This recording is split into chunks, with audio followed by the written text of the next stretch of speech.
الحمد لله الذي هدانا سواء الطريق وجعل لنا التوفيق خير الرفيق وعلى آله وصحبه أجمعين. أعوذ بالله من الشيطان الرجيم. بسم الله الرحمن الرحيم.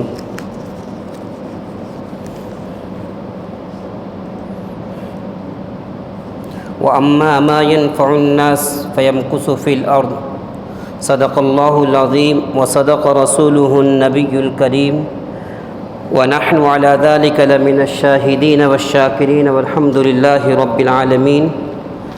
اللهم صل على سيدنا محمد وعلى آل سيدنا محمد وبارك وسلم.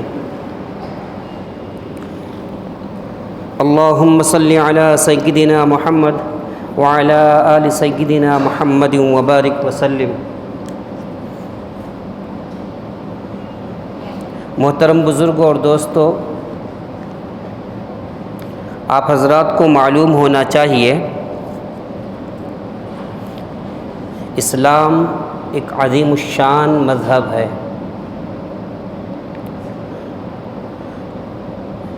آج مسلمانوں کے اندر بہت سارے لوگ جو نماز پڑھتے ہیں وہ اپنے آپ کو سچا اور پکا مسلمان سمجھتے ہیں.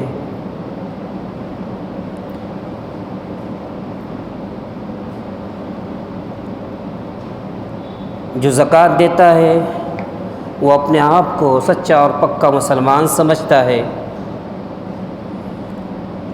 حتیٰ کہ اگر جمعہ کے دن ہم نے کرتا پیجامہ پہن لیا، کرتا اور پیجامہ پہننے کے بعد ہم اپنے آپ کو مسلمان سمجھتے ہیں.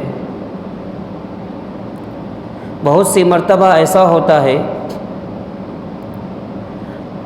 اگر کوئی انسان گوشت نہیں کھاتا تو سامنے والا اس کو پوچھتا ہے بھائی آپ مسلمان ہو یا نہیں ہو. گویا مسلمان گوشت کھانے کا نام ہے، مسلمان بریانی کھانے کا نام ہے، مسلمان ایک وقت کی نماز پڑھنے کا نام ہے.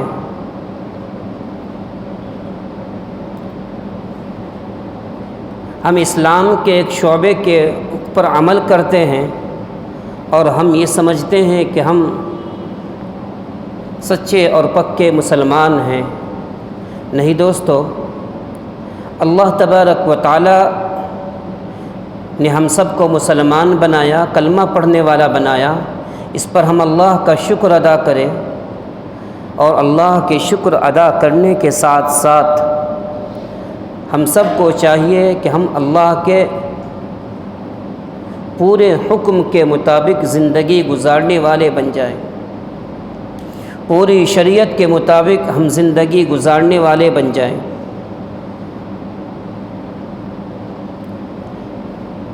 اللہ تبارک و تعالی کو جو زندگی مطلوب ہے اس کے مطابق ہم زندگی گزارنے والے بن جائیں. آج انسان گناہ کو گناہ سمجھتا ہی نہیں. گناہ ہم سمجھتے ہیں گالی دینے کو، گناہ ہم سمجھتے ہیں چوری کرنے کو، گناہ ہم سمجھتے ہیں زنا کرنے کو، حالانکہ یہ بھی گناہ ہیں.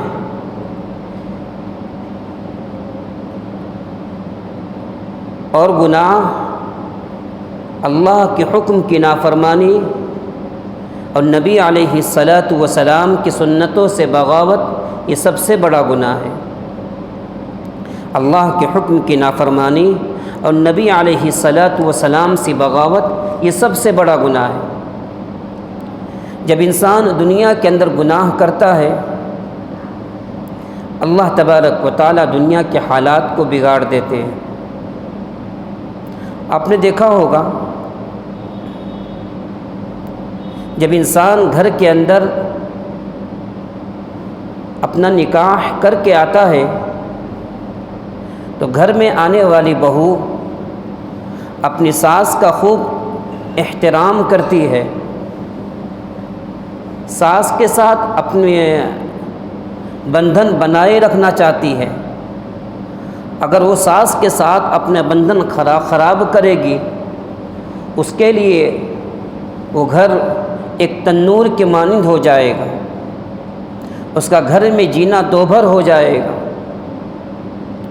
اگر جس شوہر کے واسطے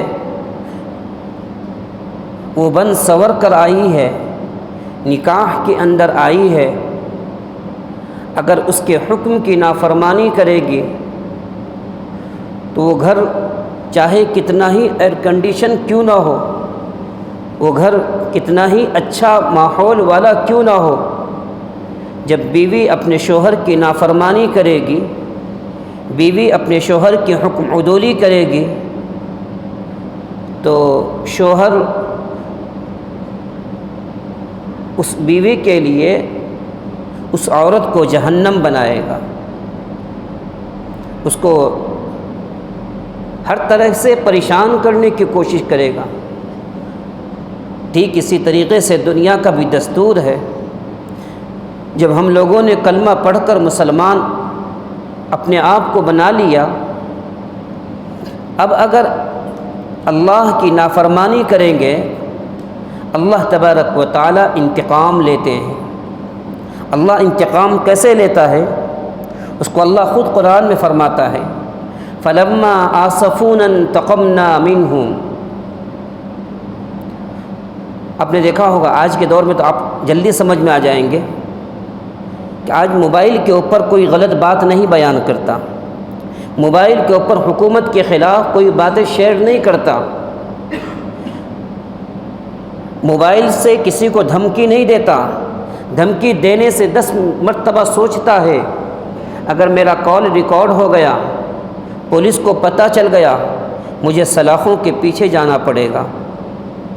اور آج تو خفیہ کیمرے ہر انسان کی نگرانی کر رہے ہیں، اسی لیے کبھی بھی خفیہ ایجنسی کسی کو اعلان کر کے آ کر نہیں دبوچتی، اچانک آ کر دبوچ لیتی ہے، اچانک آ کر پورے اس کے گھر کا سروے کرنا شروع کر دیتی ہے۔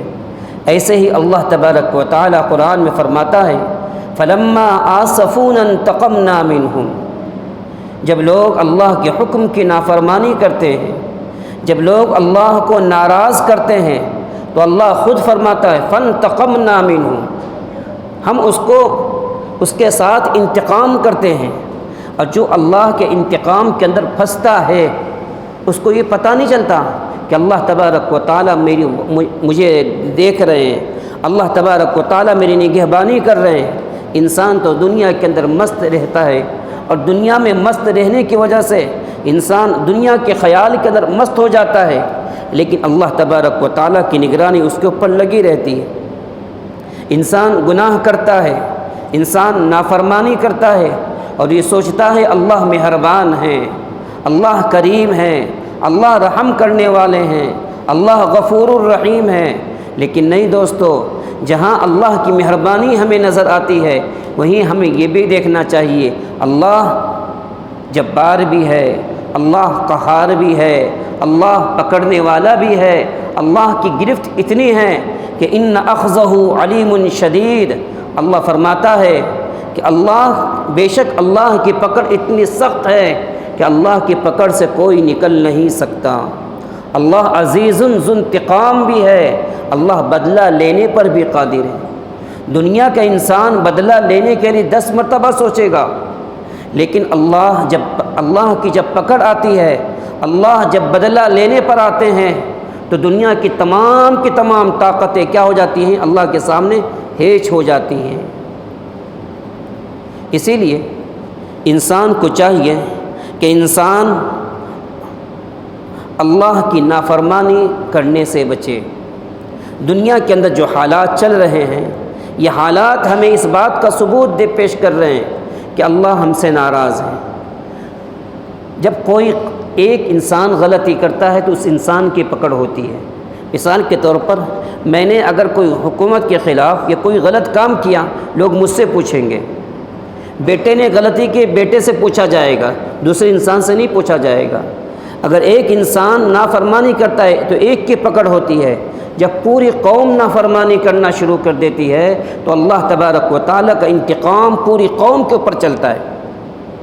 ابھی اس ہفتے کے اندر کئی جگہوں پر کئی مسلمانوں کی 3-3 4-4 منزلوں کی بلڈنگوں کو گرایا گیا،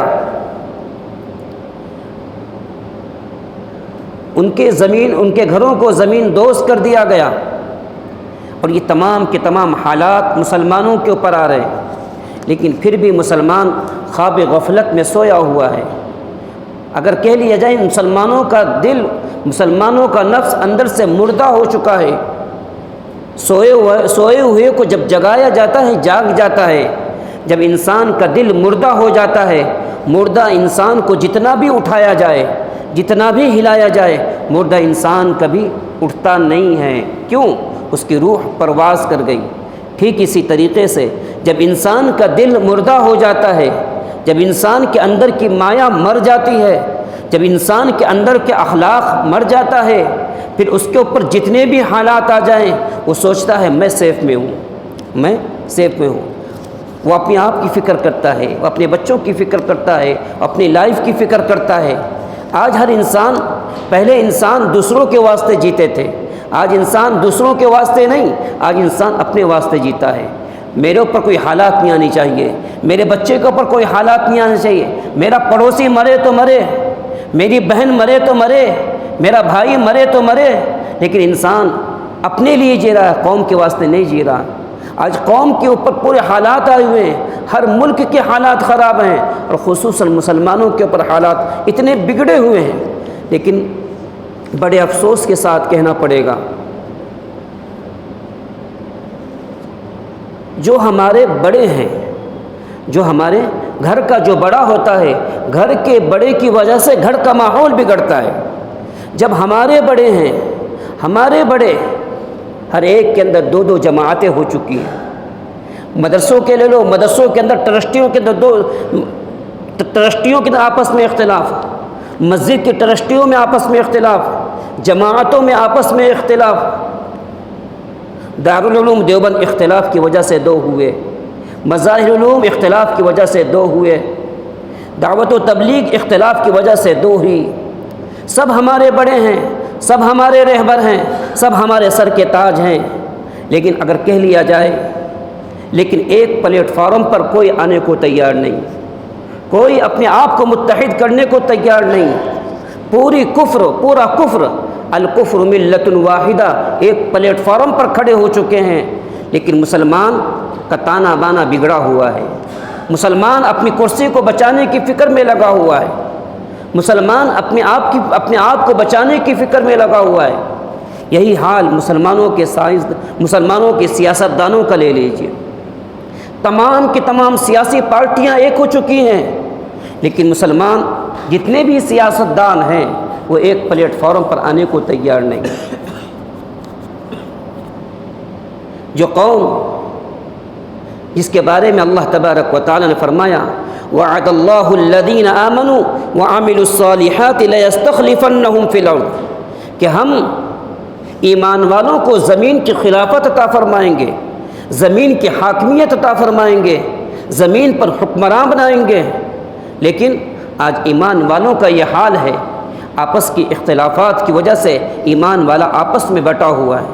اس لیے دوستو، ضرورت ہے اس بات کی، جب ایک انسان غلطی کرتا ہے تو اس کی پکڑ ہوتی ہے، جب پوری قوم مخالفت پر اتر جاتی ہے اور پوری قوم اللہ کی باغی ہو جاتی ہے تو اللہ تبارک و تعالی پوری قوم کے اوپر اپنا عذاب نازل فرماتا ہے۔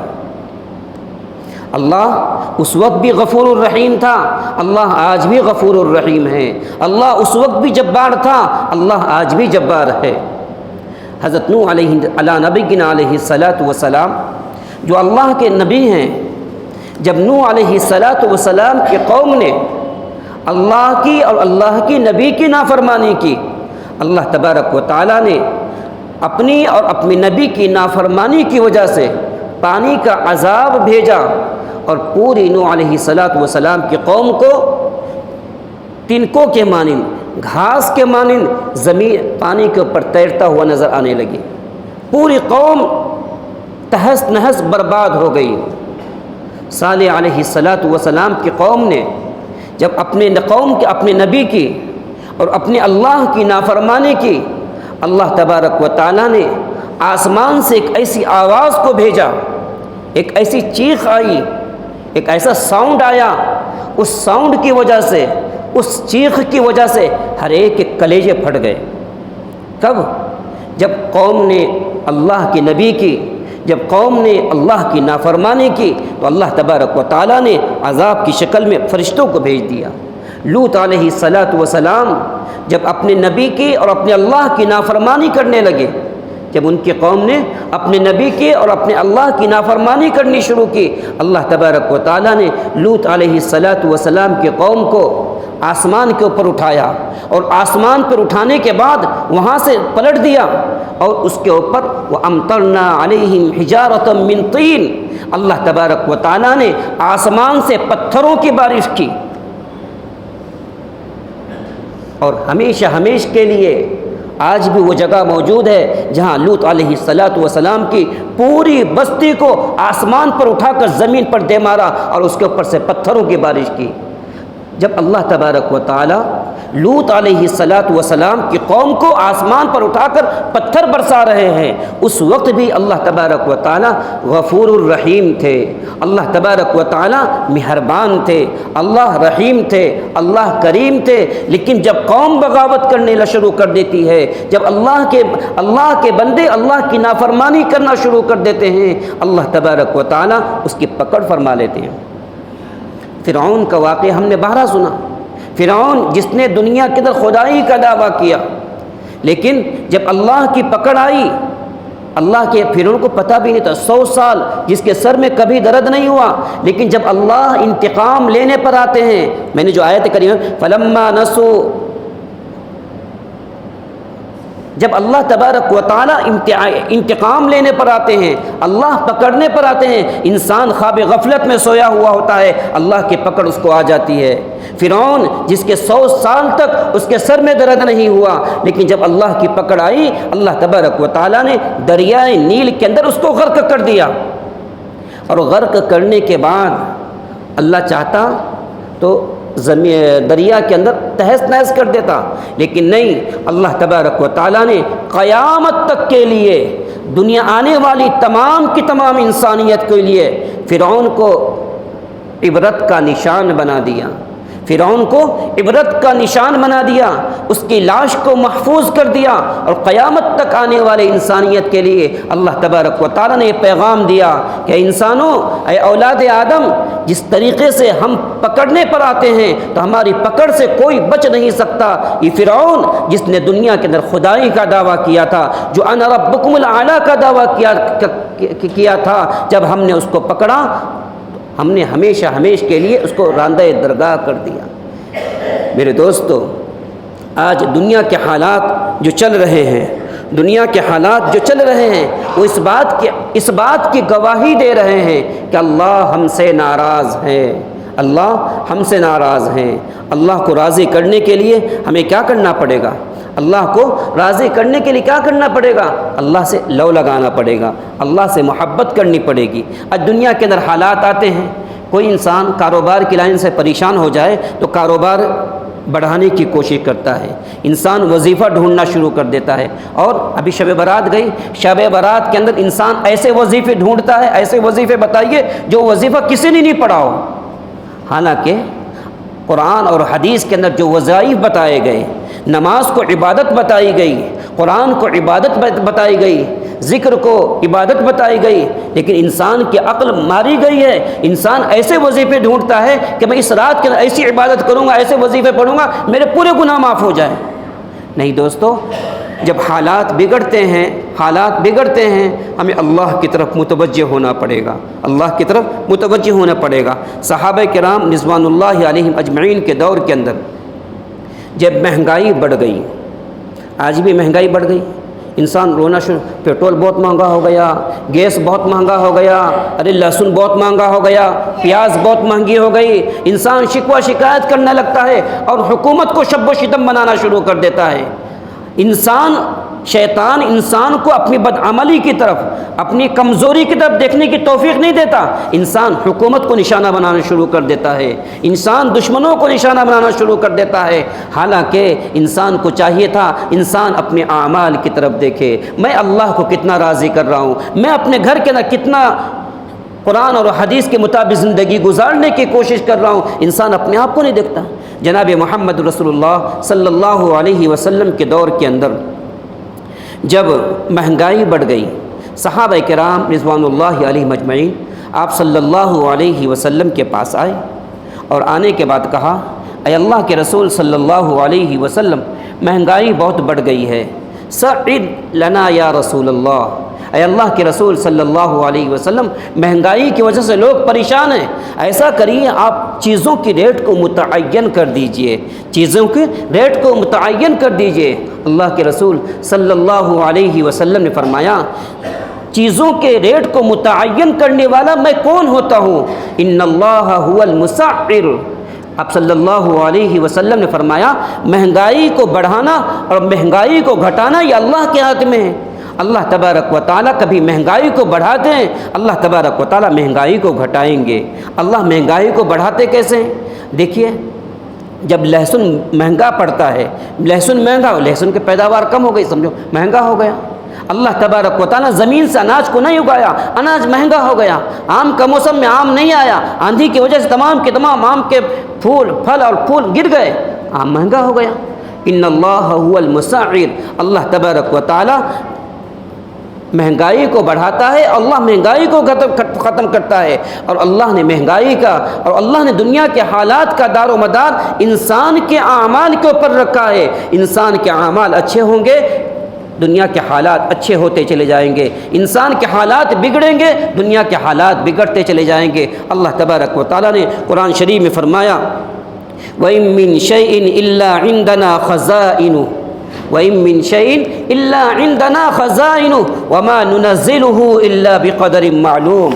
زمین اور آسمان کے تمام خزانے اللہ تبارک و تعالیٰ کے پاس ہے، اور وَمَا نُنَزِّلُهُ إِلَّا بِقَدَرٍ مَّعْلُومٍ، ہم اپنی مقدار کے مطابق، یعنی گھر کے اندر میرے پاس 1,00,000 روپے رکھا ہوا ہے، میں 1,00,000 روپے لے کے چلوں گا نہیں، مجھے جتنی ضرورت ہوگی میں اتنا پیسہ جیب میں رکھوں گا، اتنا چلتا رہوں گا۔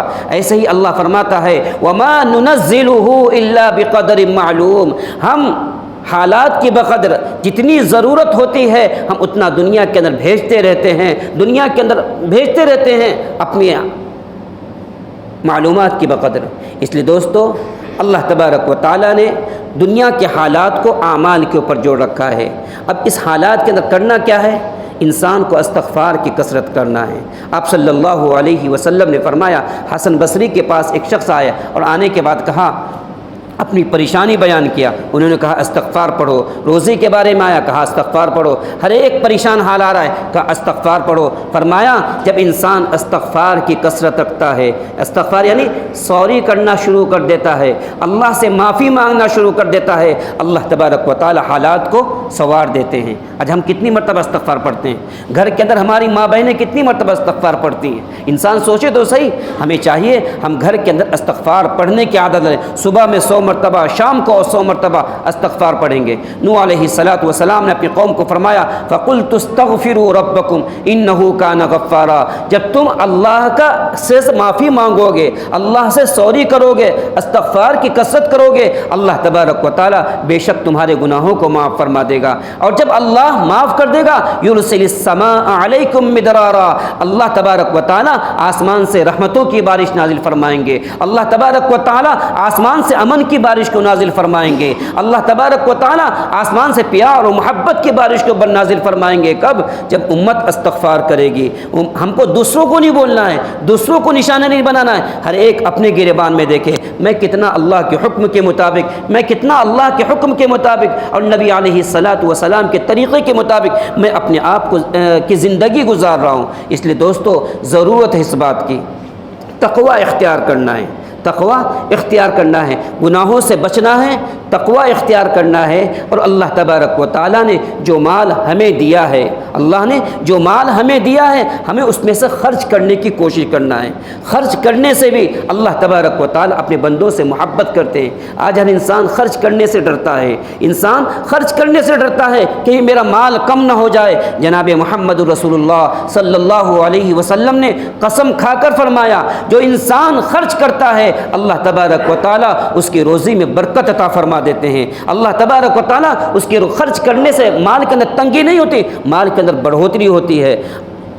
قرآن کریم کی ایک آیت ہے، اس آیت کا مفہوم ہے اگر تمہارے اوپر تم حالات کے اندر پس جاؤ، تمہارے اوپر حالات آ جائے، چاہے روزے کی لائن سے، کسی بھی لائن سے، تمہارے پاس جو کچھ ہے اس کو خرچ کرنا شروع کر دو۔ غریبوں میں خرچ کرو، بیواؤں میں خرچہ کرو، مسکینوں پہ خرچہ کرو، اپنے ماتحتوں پر خرچہ کرو۔ جب خرچ کرنا شروع کر دیں گے اللہ تبارک و تعالیٰ اس کے اندر برکتیں عطا فرما دیں گے۔ اس لیے دوستو، استغفار کی کثرت کرنا ہے، اللہ سے معافی مانگنا ہے، گناہوں پر ندامت اور شرمندگی کرنا ہے، اور اچھے اعمال کے بنانے کی فکر کرنا ہے۔ اگر ہم یہ کام کریں گے اللہ تبارک و تعالیٰ ہمارے حالات کو سنواریں گے، نہیں کریں گے اللہ ہمارے حالات کو بگاڑ دیں گے۔ آخر میں ایک امام احمد بن حنبل بہت بڑے امام گزرے ہیں، ایک مرتبہ سفر کر رہے تھے، سفر کرتے کرتے رات میں ایک مسجد کے اندر قیام کیا۔